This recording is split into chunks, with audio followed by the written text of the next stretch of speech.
एक गांव में एक सिरकटी चुड़ैल का साया था। वहां के लोग उस चुड़ैल से बहुत डरते थे। रात होते ही गांव के सभी लोग अपने अपने घर के अंदर चले जाते थे। अरे सीता, जल्दी से ये दीपक बुझा दो। उस चुड़ैल का आने का समय हो गया है। कहीं उसने हमारे घर में रोशनी देख ली तो कहीं वो यहाँ ना आ जाए। जल्दी जाओ और पूरे घर में अंधेरा कर दो। फिर सीता भागकर जाती है और पूरे घर के दीपक बुझा देती है और वे दोनों अपनी खिड़की से छुप छुप कर उस चुड़ैल को देखने लगते हैं। तभी उन्हें दूर से एक सिर कटी चुड़ैल आती हुई दिखाई देती है। उस चुड़ैल का सिर कटा होता है और उसने अपना कटा हुआ सिर अपने हाथ में पकड़ा होता है। फिर वह राजेश के घर के सामने से गुजरती है। वे दोनों बहुत डर जाते हैं और चुड़ैल आगे निकल जाती है। शुक्र है भगवान का, आज तो बाल बाल बच गए। फिर अगले दिन सुबह होने पर, अरे भाई राजेश, तुमने कल रात सरकटी चुड़ैल को देखा? हाँ भाई, कल तो मैं बाल बाल बच गया। वो चुड़ैल बिल्कुल मेरे घर के आगे से ही निकली थी। ये तो शुक्र है भगवान का कि उसने मुझे देखा नहीं। राजेश भाई, मुझे एक बात समझ में नहीं आई, ये चुड़ैल का सिर कटा हुआ क्यों है? अरे तुम्हें नहीं पता क्या? मेरे पिताजी ने मुझे इसके बारे में बताया था। बहुत समय पहले ये चुड़ैल का सिर कटा हुआ नहीं था। ये रोज रात को हमारे गांव में आती थी और किसी ना किसी को अपने साथ उठाकर ले जाती थी। फिर एक दिन चुड़ैल की दहशत से तंग आकर सब गांव वालों ने उस पर हमला कर दिया और उसका सर काट दिया था। फिर क्या हुआ भाई? क्या वह चुड़ैल मर गई? हाँ, गांव वालों ने उसके 2 टुकड़े करके उसे जंगल में ही दफना दिया था। तो फिर ये सिर कटी चुड़ैल वापस कैसे आ गई?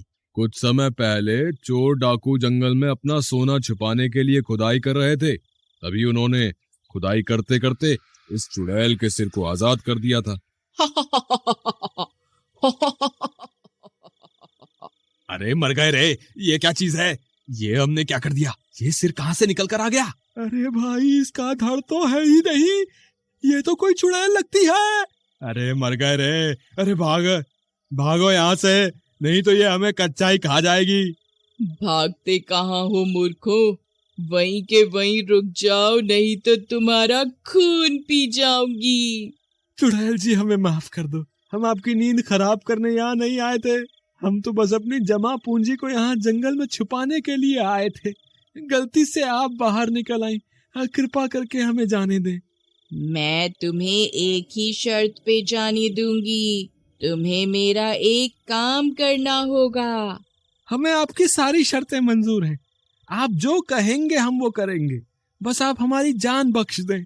कुछ साल पहले इन गांव वालों ने धोखे से मेरा धड़ मेरे शरीर से अलग कर दिया था और यहीं पास में दफन कर दिया था। तुमने मेरा सिर तो आजाद कर दिया, लेकिन मेरा धड़ अभी भी यहीं कहीं दफन है। तुम्हें मेरा धड़ खोद कर निकालना होगा, तभी मैं तुम्हें यहाँ से जाने दूंगी। ठीक है, हमें मंजूर है, हम अभी आपका धड़ खोद के निकाल देते हैं। फिर वे सारे चोर उस चुड़ैल का धड़ ढूंढना शुरू कर देते हैं। कुछ समय खुदाई करने पर उन्हें उस चुड़ैल का धड़ भी मिल जाता है। फिर वह धड़ चलकर अपने कटे हुए सिर के पास पहुंच जाता है। फिर वह चुड़ैल अपने सिर को अपने धड़ से जोड़ने की कोशिश करती है, लेकिन जैसे ही वह अपना सिर अपने धड़ पर रखती है, उसका सिर नीचे गिर जाता है। वह फिर से कोशिश करती है, लेकिन फिर से उसका सिर नीचे गिर जाता है। अरे ये क्या, मेरा सिर तो वापस मेरे धड़ से जुड़ ही नहीं रहा, अब मैं क्या करूं? चुड़ैल जी, हमने आपका काम पूरा कर दिया, कृपा करके अब हमें जाने दें। इतना बोलकर वे सारे चोर डाकू वहां से दुम दबाकर भाग जाते हैं।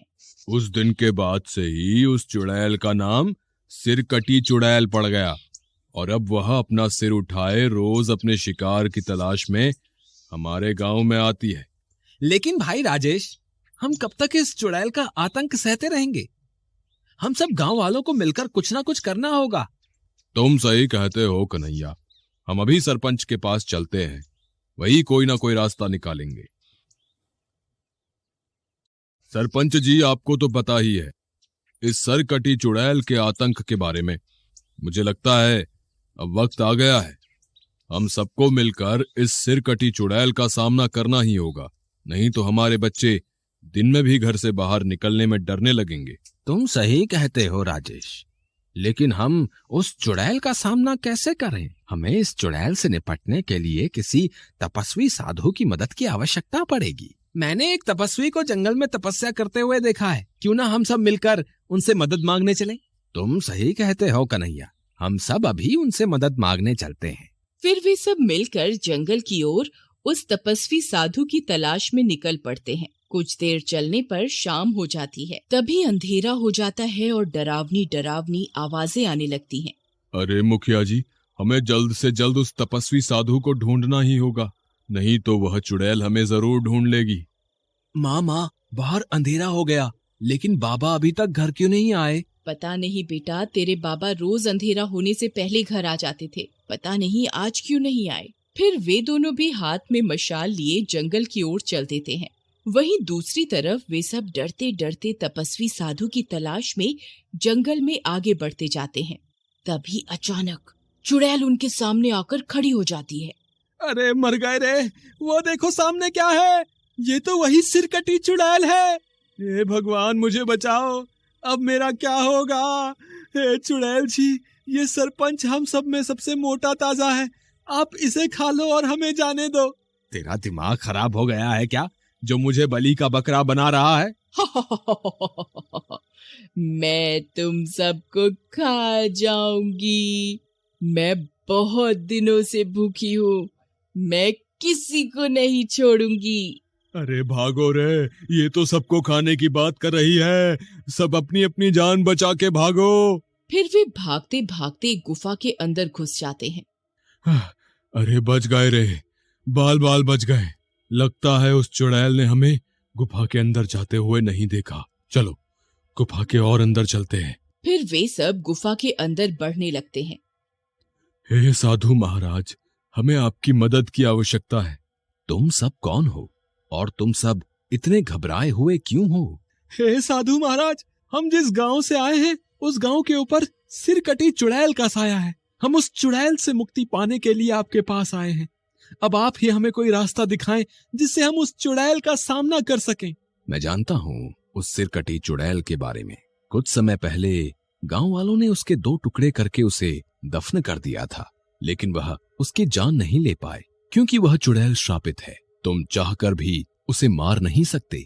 साधु महाराज, अगर हम उसे मार नहीं सकते तो कोई और उपाय बताइए जिससे हमें उस चुड़ैल से छुटकारा मिल सके। वह चुड़ैल अपना सिर लेकर घूम रही है। अगर कोई पवित्र आत्मा उसका सर उसके धड़ से जोड़ दे तो वह श्राप मुक्त हो जाएगी, तभी उसे इस श्राप से मुक्ति मिल पाएगी।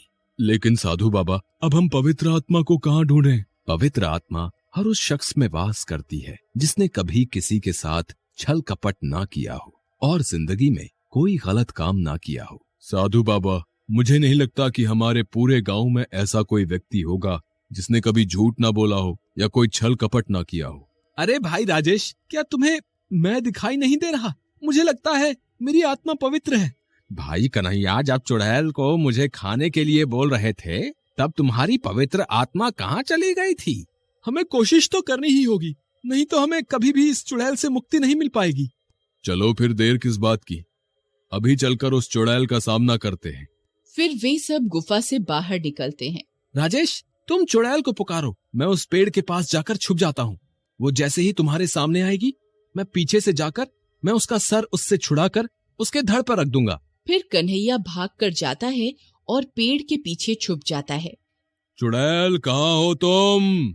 देखो, हम तुम्हारे ही इंतजार में यहाँ खड़े हैं। अगर हिम्मत है तो हमारे सामने आके दिखाओ। तभी चुड़ैल वहाँ पहुँच जाती है। वे सब लोग डर जाते हैं। तभी कन्हैया पेड़ के पीछे से निकलता है और चुड़ैल का सिर उसके हाथों से छुड़ाकर उसकी धड़ पर रख देता है, लेकिन सिर वापस जमीन पर गिर जाता है। ए, कौन है तू? तेरी इतनी हिम्मत? अरे मर गए रे, भागो। मैंने तो पहले ही कहा था इसकी आत्मा पवित्र नहीं है। अब क्या करें सरपंच जी, मुझे लगता है अब आपको जाना चाहिए। नहीं नहीं, मैं नहीं जाऊंगा। तभी वह चुड़ैल उन पर हमला कर देती है। राजेश गिर जाता है और चुड़ैल अपने पंजों से राजेश पर हमला करने ही वाली होती है कि पीछे से उसका बेटा आता है और चुड़ैल का सिर उसके धड़ पर रख देता है, और इस बार उसका सिर जमीन पर नहीं गिरता। जैसे ही उसका सिर धड़ से जुड़ता है, वह चुड़ैल श्राप मुक्त हो जाती है और एक औरत का रूप ले लेती है। मुझे श्राप से मुक्त करने के लिए बहुत बहुत शुक्रिया। लोग सही कहते हैं, बच्चे सच में भगवान का ही रूप होते हैं।